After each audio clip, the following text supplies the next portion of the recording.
name's Tom Wilson. I've lived in the county all my life. Farmed here ever since got out of high school. And that was 1954, so been at it 60 years or so.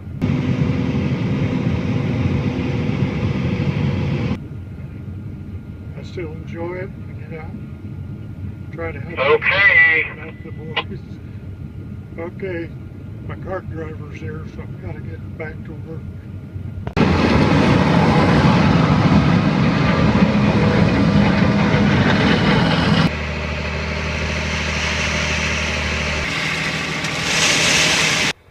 My name's Kurt Wilson, and I've been farm corn, soybeans, and processing tomatoes for Red Gold.